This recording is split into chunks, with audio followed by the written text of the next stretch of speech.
Olá, mais uma edição da página Falando de História.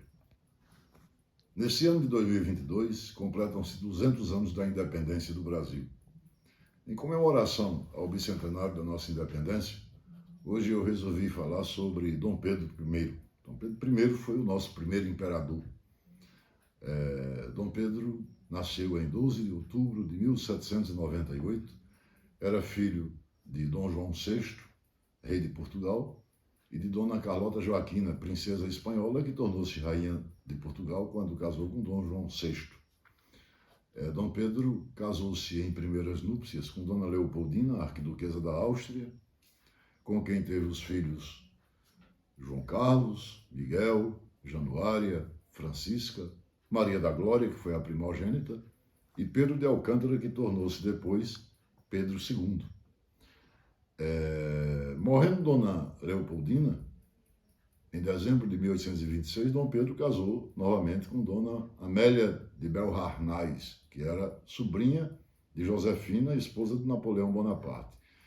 Com Amélia, Dom Pedro teve uma filha, Maria Amélia, que morreu jovem, aos 25 anos de idade. Dom Pedro, ainda menino, aos 9 anos de idade, veio para o Brasil, quando Dom João VI, saindo de Portugal, diante da iminente invasão do exército de Napoleão Bonaparte a Lisboa, Dom João VI fugiu com toda a família real para o Brasil, em 1808. Aqui chegando, Dom Pedro, ainda menino, como eu disse, aos 9 anos de idade, se viu no paraíso. Dom Pedro era uma personalidade, um temperamento que adorava a liberdade, a natureza, os animais, e aqui, para ele, foi uma beleza. Menino, ficou adolescente, e já rapaz, Dom Pedro se divertia demais no Rio de Janeiro, cavalgava, andava de carruagem, enfim. Mas sempre teve uma queda muito forte para o lado das mulheres. Dom Pedro, já aos 18 anos de idade, foi pai de uma criança com uma atriz francesa chamada Noémie Thierry. E namorava muito e realmente era um mulherengo, como se diz. Mas Dom Pedro, logo em 1820, estourou a Revolução do Porto, em Portugal, e Dom João VI teve que retornar a Portugal, o que o fez em 1821. Saindo daqui do Brasil, Dom João deixou Dom Pedro como regente. Dom Pedro, à época, com 20 e poucos anos, tornou-se regente do Reino do Brasil, que o reino era unido, Portugal, Brasil e Algarves. Dom Pedro ficou fazendo a regência do Brasil. Dom Pedro, na verdade, quando Dom João VI saiu, fez uma recomendação interessante, que é até histórica, dizendo: Pedro, se porventura o Brasil se separar de Portugal, antes seja para ti que me hás de respeitar do que para algum desses aventureiros. Ou seja, Dom João quis dizer o seguinte, que se o Brasil se separasse de Portugal, Dom Pedro que ficaria sendo governante do país. Dom João já sabia, já sentia que já havia um estremecimento entre o Brasil colônia e a metrópole, que era Lisboa, Portugal. Ele já achava que ia haver essa separação de verdade. Dom Pedro, como regente do Brasil, ele desenvolveu a parte administrativa, ele era um bom governante, na verdade, e caiu na graça do povo. Tanto que quando Portugal notou que Dom Pedro estava dando certo na sua governança, convocou para que ele retornasse a Lisboa, porque o Brasil estava ficando muito autônomo, muito independente.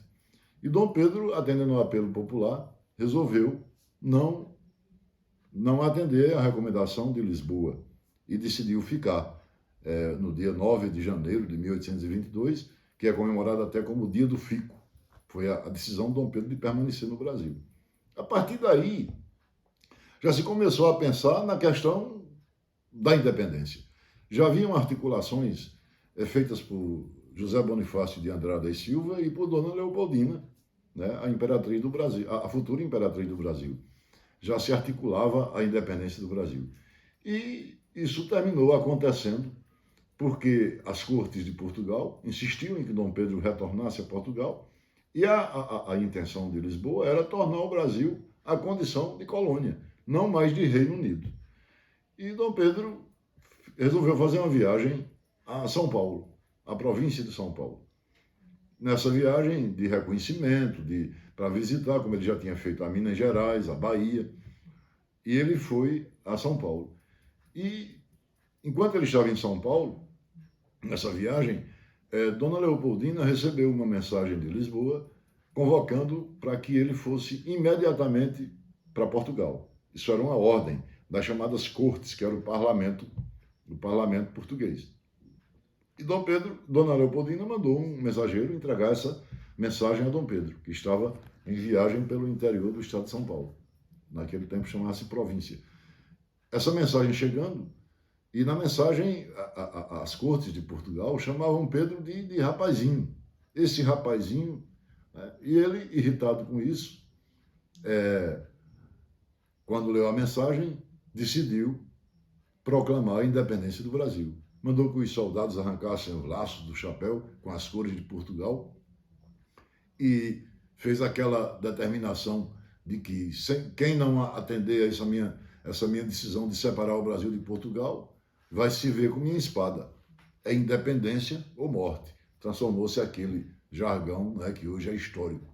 E Dom Pedro, nessa ocasião em que recebeu a mensagem, ele estava, na verdade, numa situação de saúde muito delicada. Dom Pedro tinha se alimentado ou comido alguma coisa estragada e estava com uma braba de uma desinteria.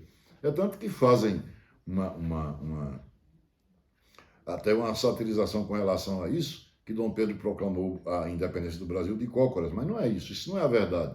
Na verdade, Dom Pedro fez essa independência às margens do Riacho Ipiranga, né? E a partir daí ele já foi para Santos, né? E lá ele fez a festa da independência, sentou-se ao piano, que ele era músico e compositor, e fez aí o hino da independência, aquele Já podeis da pátria filhos, né?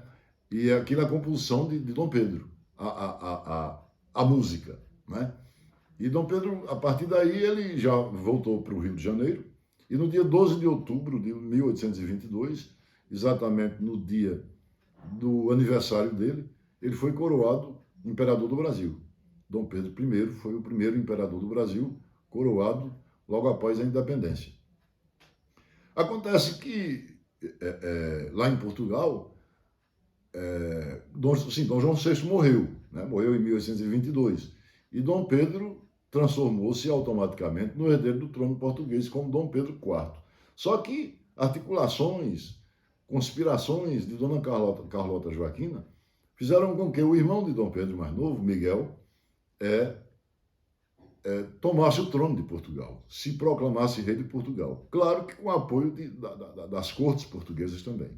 Sabedor disso, Dom Pedro abdicou do trono português e em favor de sua filha Maria da Glória.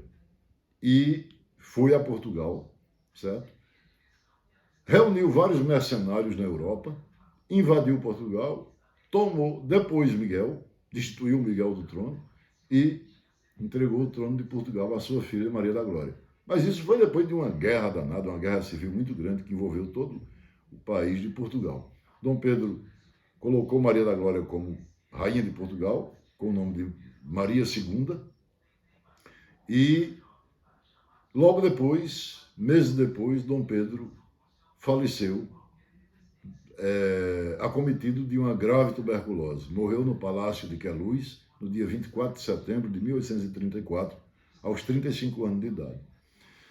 Dom Pedro, na verdade, é uma personalidade que muitas vezes os historiadores deixam de fazer justiça ao que ele realmente foi. Dom Pedro, o que realçam dele é mais a questão sexual, a questão de conquistador, o caso rumoroso dele com a Marquesa de Santos, com quem teve 11 filhos. Dom Pedro, ao todo, teve 18 filhos. Quer dizer, era realmente um cara, né? Mas só realçam essa questão. Dom Pedro era poeta, era compositor, né? Dom Pedro falava alemão,